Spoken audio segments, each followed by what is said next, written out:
and you say, it sounds like a really easy concept, but there's a lot. And this doesn't even really consider the income taxes that Tracy's going to talk about. So I'm going to go through these a bit, some more than others, just to explain what is out there, and help you to realize that some things are scarier than others, some things we want to avoid, and other things we have to work around to get to where you need to be. So federal estate and gift taxes, they are not the problem that they once were. 25 years ago, it was $1 million or less that you could give away either during life or a death combined before you had tax at 40%. So it was a very steep tax if it did come into play. And a lot of people started to worry about farm transitioning because of that, the federal estate tax. And that was the big thing to avoid. Here in 2023, for federal estate and gift tax combined, each person can give away 12.92 million, and that's going to increase to 13.61 million next year before federal estate tax would actually apply. So if you're a couple, you can double that.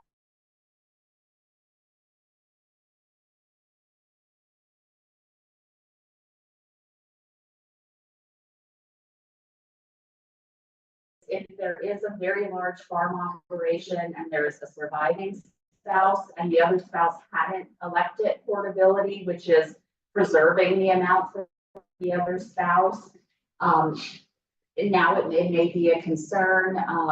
Couple instances with solar farms where there's some large revenue in very particular situations that could put you above that, or oil and gas revenue, or had a few farms where a tract along 81 could be sold for $10 million to put in a warehouse. And so now you may be facing a federal estate tax issue.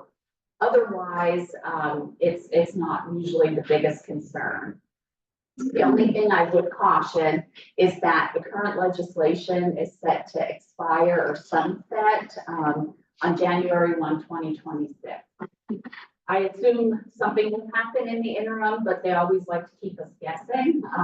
But if it wouldn't be renewed and it would revert back, you're still looking at about $5 to $7 million based on inflation for what an individual could still give away tax-free. So figure a couple, worst case scenario is probably going to still have $10 million before federal estate tax is an issue. So kind of just wanted to get that off the table and explain what, maybe the older generation is still concerned about, because at one time it was a really big factor. The other tax that comes into play when you pass away is the Pennsylvania inheritance tax. So the state tax is federal, inheritance tax is Pennsylvania. Unlike the federal, where there's an exemption amount before it applies, PA tax starts at the first dollar. The difference is that there's a smaller percentage of what the tax rate is, and it's some instances where, especially with the spouse, you can actually tax at a 0% tax rate. So it's not as impactful, but it's still something that needs to be considered. So as you can see, spouses have a 0% tax rate. Direct beneficiaries, which are your children, grandchildren, parents, both directions, 4.5%. Your siblings, if you give something to a brother or sister, it's a 12% tax. Everyone else, and usually we would see that sometimes with like a nephew getting a farm or a property from an uncle. That's a 15% inheritance tax. But we've had the benefit since 2012 and then 2013 of some very important exemptions. There's 2 ag exemptions and a small business exemption, and that has greatly reduced Pennsylvania inheritance tax, and it's something to consider in the planning process. So if we're planning or handling the administration of an estate, the first exemption that we try to apply if there's a farm being passed at death is called the farmland other exemption. And it applies to essentially vacant farm ground or forest ground, as well as crops and livestock. So there's a commodity provision. It allows you to pass those assets at your death and pay no inheritance tax. It's actually exempt. So it's a huge benefit. And the reason that we look to it first is that there's no 7-year look back. So if you pass it to your child and they turn around and they sell it the next day, there's no rollback of inheritance tax. So it's very significant. The downside is that it does not apply to buildings. That's a restriction, and it's limited to siblings and lineal descendants. So a nephew or a cousin would not apply in this situation.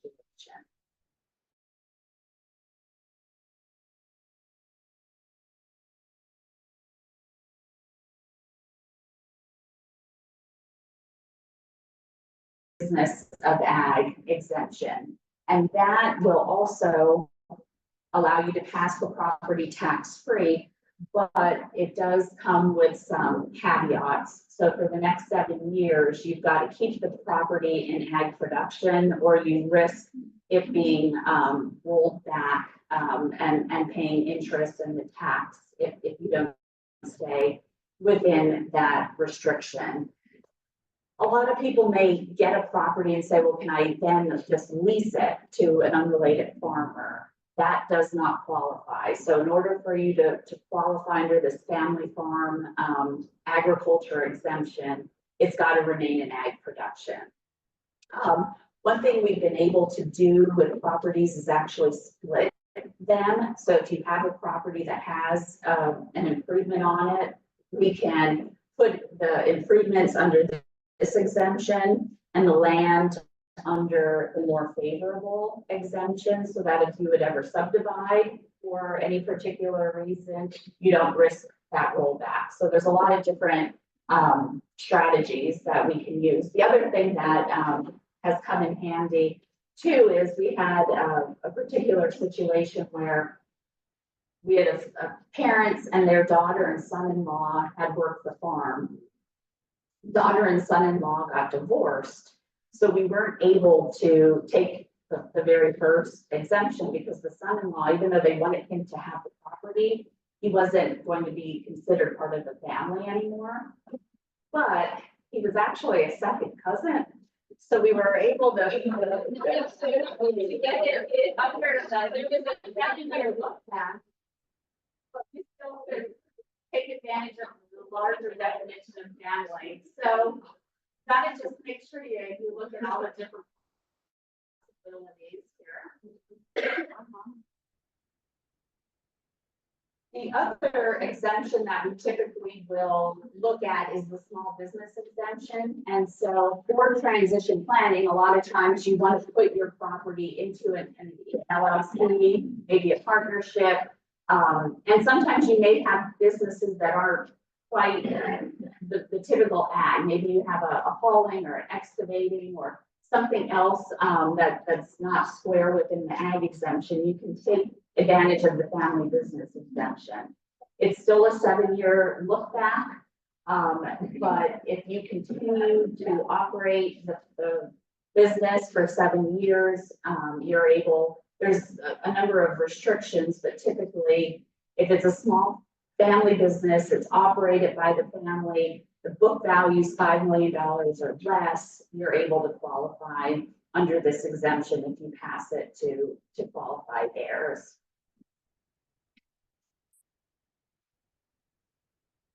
So just to talk briefly about some income tax considerations, although Tracy will take it a lot further. A lot of times you're worrying about the stepped up basis of an asset and what that means. So the basis is basically what you have paid for an asset or contributed towards an asset, and what its value carries over for when you would then sell it, and then you compare what you're selling it for with your basis to determine how much gain you have. So something to just keep in mind, if you inherit a property as a child, you get what's called a stepped up basis. So sometimes there may be an advantage to inheriting the property, especially if you're going to sell it, because you get that stepped up basis. You can also, in some instances, redepreciate certain things.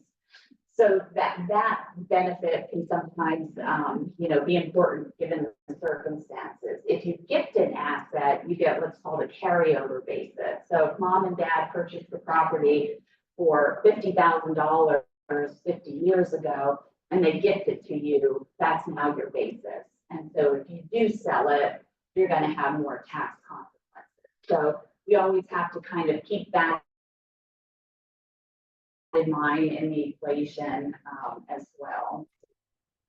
So just to give you kind of a example of a particular or normal farming situation and what it means if you die, what money needs to be available, and what it means for the farming and non-farming children. So if we have an estate that is $3.5 million, what you typically need for liquid assets at death: funeral costs, $20,000, some miscellaneous costs, the attorney and the executor fees are about $70,000 based on a just typical percentage. Inheritance tax, we have an asterisk there. We're able to, assuming that $3 million of those assets are farm assets and we take the exemption, we can save about $135,000 worth of tax. So you're looking at a total of about $192,000 that you might need in order to handle a combination of both parents' estates.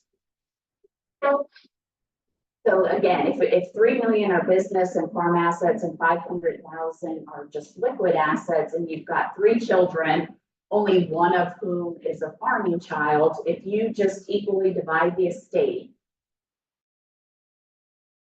after you use the liquid assets to pay those costs, the farm child would need to come up with almost $1.9 million to buy out his siblings. And in most cases, that can be next to impossible. And so that is just showing us, the need to plan rather than just, I forget who said it earlier, everyone has a transition plan, but let's make it be the best plan, not the default plan. And so this is just an example of what will happen without active planning. So there's a number of different succession planning techniques, but just to kind of give an example, let's say you're ready to start transitioning and you decide to sell a tract of real estate. Oftentimes that'll be the retirement or a portion of the retirement for the older generation, and you settle on a price that is doable from the farming child standpoint, what they can afford, and what then the older generation needs to live. So let's say fair market value is 1.8 million. We sell it for 600,000. So there's a gift of $1.2 million. There's annual exclusions that we can take out. So right now, $17,000 per person per year can be gifted, or it goes against that $13 million.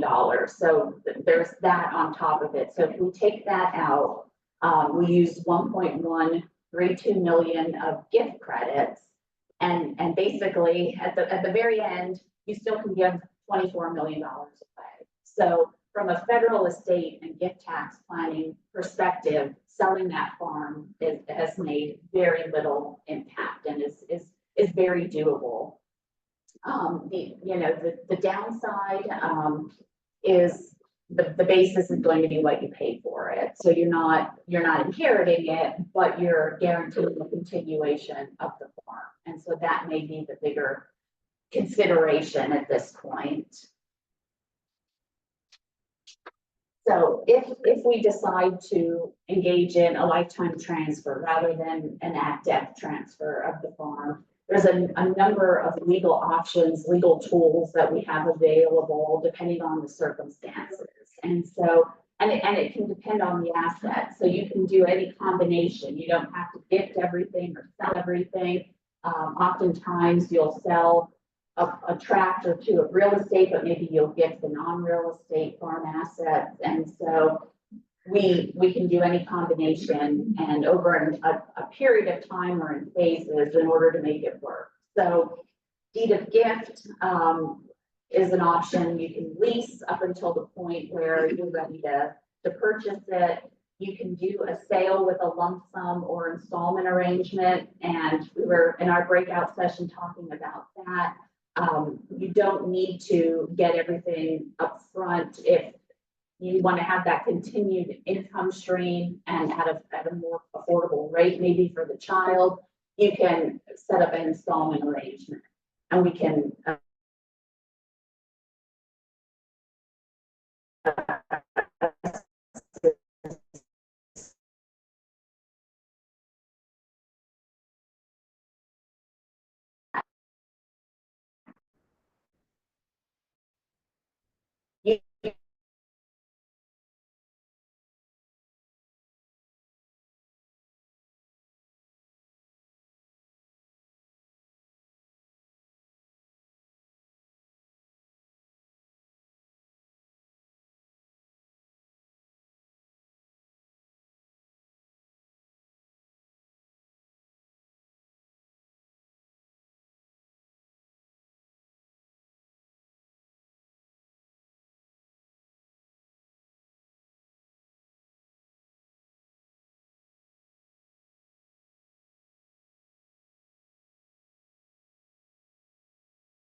you don't have like a corporation has a stock book and is a little bit more official with, gifting shares. What we do is we have a page deed of gift and we say that on this date, father is giving, X number of units to someone.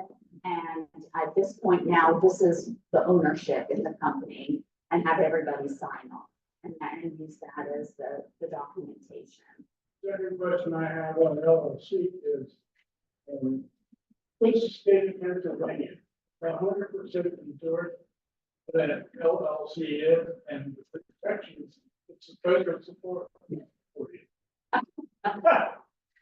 Well, I think what you're saying is, so there's like everything. First of all, there's no magic solution. So you set up an LLC. We as attorneys have to recommend setting up LLCs because we've got to cover ourselves against the situation where you don't have one and you run into a problem. That being said, if you set up your own LLC and you do something personally within it that causes the liability, and the person that is suing the LLC can also sue you personally, you've kind of lost some of that protection. So, I would always say, you need to have insurance as well and have that as a secondary plan. So it only does do, so much. Is that what you were asking? Yeah, whether it's a significant challenge. Right? The liability protection. Well, you would have to, you have to follow the rules. So if you set up an LLC, like I wouldn't commingle your funds. I would have an operating agreement. I'd have a separate account and, you want to treat it like a separate entity. If you treat it like it's just your other arm, they'll see through it. So you've got to keep everything separate. Sibling zone, you can buy their land together and divide it, you have to pay real estate tax. Transfer tax. Transfer tax, if just from a sibling really transfer tax, no, that's part of the familial exemption. So brother to brother would not be subject to really transfer Okay. Great. Very interesting. Covered a lot. tax. Oh, thank you. It's